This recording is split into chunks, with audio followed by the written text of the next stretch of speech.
जय हरी. एकादश स्कंध भाग 118. 7व्या अध्यायाच्या शेवटी नाथ महाराज आपल्याला सांगतात की संसार मिथ्या असल्यानं घरदार बायका मुलं यांच्यावर आसक्ती ठेवू नये. हे कशामध्ये सांगतायत तर यदू आणि अवधूत यांच्या संवादातून अवधूताने 24 गुरु केले त्या गुरूंची माहिती देताना. आसक्ती आणि मोह दोन्हीही माणसाला पराधीन करतात. मग पदोपदी विलक्षण दुःख भोगवतात. अति आसक्तीत गुंतलं की दुःख भोगावं लागलंच समजा. कपोताचं म्हणजे कबुतराचं उदाहरण इथे देतात. एका वनात एका कपोतानं स्वस्त्रीच्या अत्यंत प्रेमाखातर झाडावर एक सुरेख घरटं बांधलं. परस्परांवर अत्यंत प्रेम असल्यानं दोघांचा काही काळ फारच मजेत गेला. विषय विलास करताना वृद्धापकाळाची किंवा मृत्यूचीही आठवण त्यांना राहिली नाही. काही दिवसानंतर कपोतीनं अंडी घातली आणि त्यामधून अत्यंत कोमल आणि गोजीरवाणी पिल्लं बाहेर पडली. त्यांना खायला आणण्यासाठी कपोती एके दिवशी अरण्यात दूर गेली. तेवढ्यात एका पारध्यानं पिल्लांना आपल्या जाळ्यात अडकवलं. आईबाप परत आल्यावर त्यांनी पिल्लांची दीन अवस्था पाहिली. कपोतीला मुलांचं दुःख असह्य होऊन तिने स्वतःला त्या जाळ्यात अडकून घेतलं. हे पाहून कपोताला दुःख अनावर झालं. सुरेख मुलं बाळं सर्वस्वी अनुकूल असणारी स्त्री हे गेल्यावर आपण राहून तरी काय करायचं असं म्हणून तो आपणहून त्या जाळ्यात जाऊन पडला. पारध्याचं आयतच काम झालं ना. सगळंच्या सगळं कपोत कुटुंब घेऊन तो निघाला.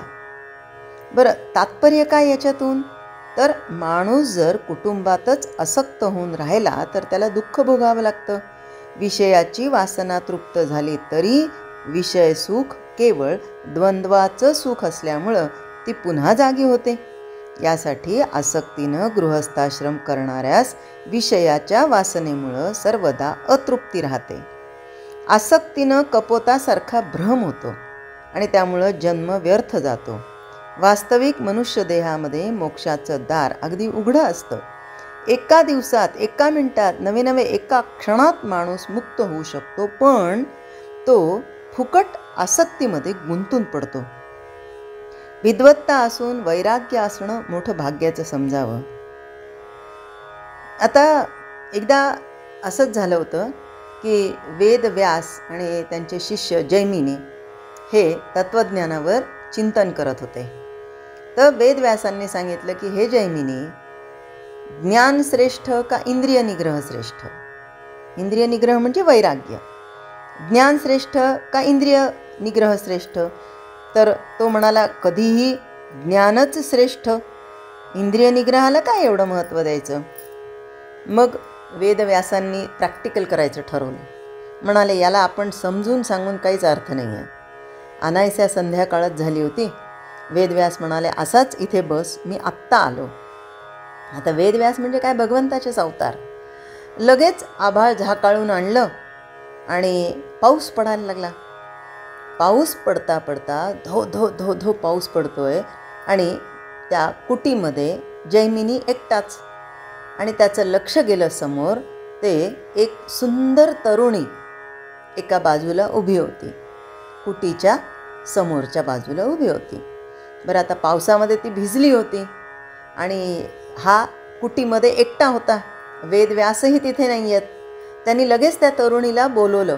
अगं इकडे ये म्हणे, इतकी सुंदरी आहेस तू, पावसामध्ये भिजतीयस, इकडे ये इकडे ये. ती म्हणाली नाही, तुमची कुटी म्हणजे खूपच पवित्र आहे, मी खालच्या जातीची आहे, मी अशीच बरी आहे, पाऊस थांबला की मी इथून निघून जाईल. नाही म्हणे, इकडे ये. आणि मग झोपडीच्या कुटीच्या जवळ बोलवलं.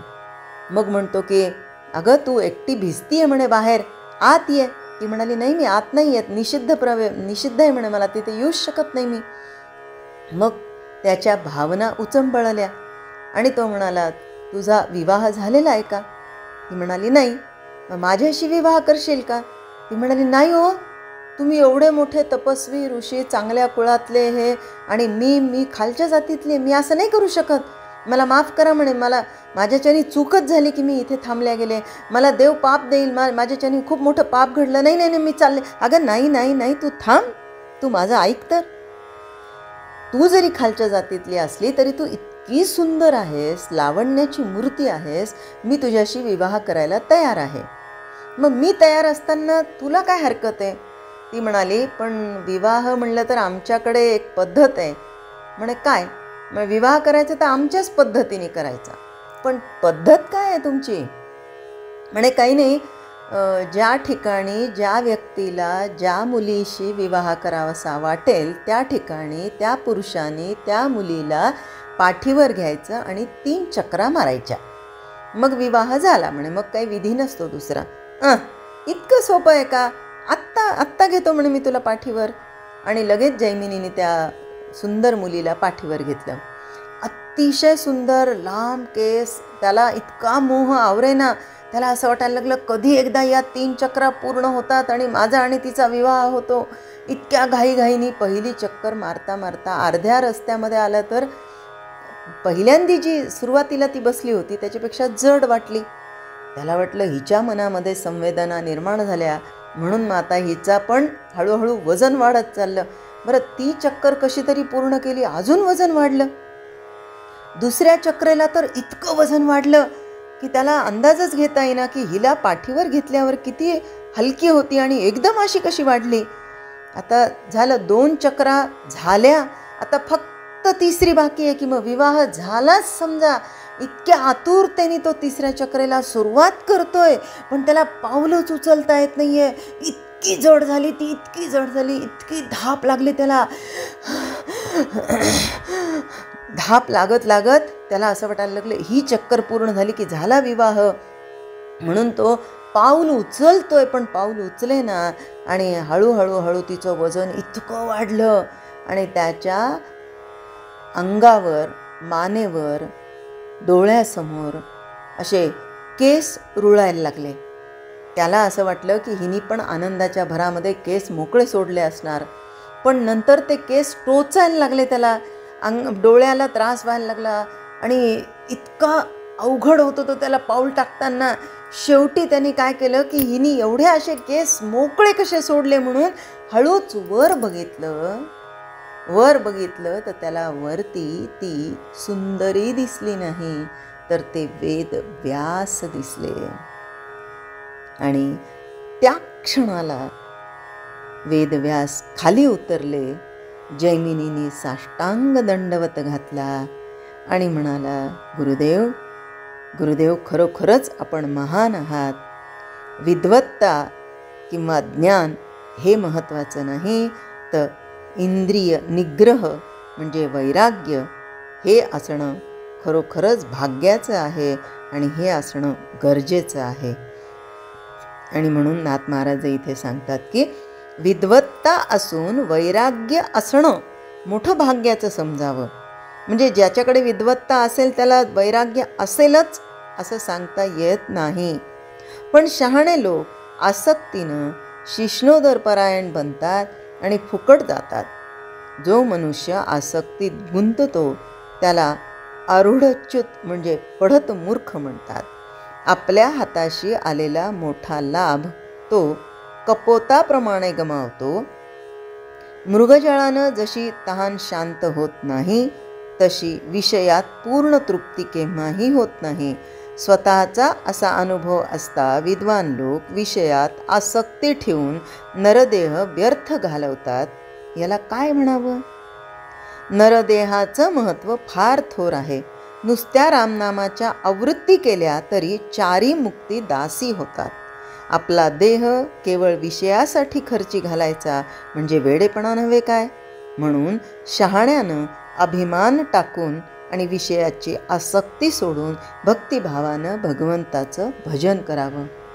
कलियुगात योग, याग, त्याग किंवा दान नको. निर्लज्जपणे हरिकीर्तन करावं हे सोपं साधन आहे. अहो येता जाता उठता बसता कार्य करिता तदा देता घेता वदनी वदता ग्रास गिळिता घरी दारी शय्येवरी अतिसुखाच्या अवसरी समस्ताची लज्जा त्यजुनी भगवत चिंतन करी. हेच की निर्लज्जपणे हरिकीर्तन करावं हे सोपं साधन आहे. वीट देऊन परीस घ्यावा तसं कीर्तनानं भगवंत वश करावा. फार काही करायचं नाही, फक्त आपलं चित्त, अंतःकरण, मन, बुद्धी त्याच्या ठिकाणी एक रूप करायचे. देह नश्वर खरा, पण त्याच्याच साह्यानं जनात जनार्दन होण्यास जनार्दन स्वामींनी मला शिकवलं. कोण म्हणतं? नाथ महाराज म्हणतात की एकनाथ जनार्दनाला शरण गेला, जनार्दन एकपणे एकनाथ झाला.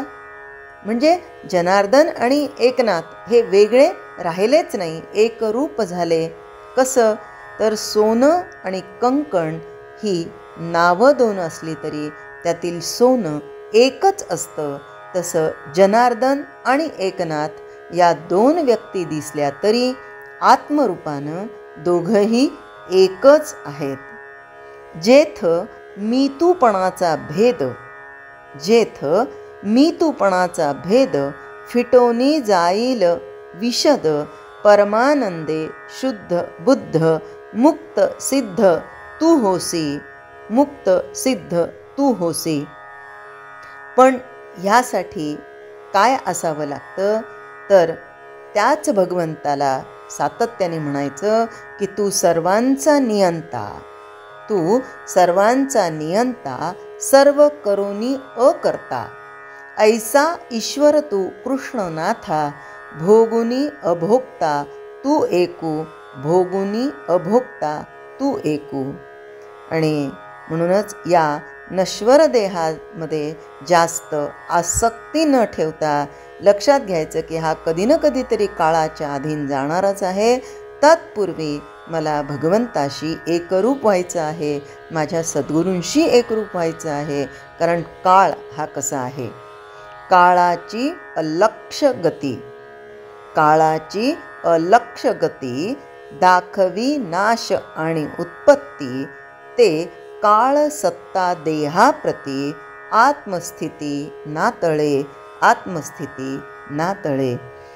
आपल्या सगळ्यांच्या आशीर्वादाने आणि नाथ महाराजांच्या कृपेने 7व्या अध्यायाला आपण इथे पूर्ण विराम देतोय आणि उद्याच्या भागात 8व्या अध्यायाला सुरुवात करूया. जय हरी. स्तोत्र मंत्र संपूर्ण भगवद्गीता, एकनाथी भागवत, भजन, भक्तिगीतं, डोहाळे, पाळणे, उखाणे व महिलांसाठी खास किचन टिप्स हे सर्व पाहण्यासाठी माझ्या यूट्यूब चॅनलला एकदा नक्की सबस्क्राईब करा आणि हो, लाईक व शेअर करायला विसरू नका.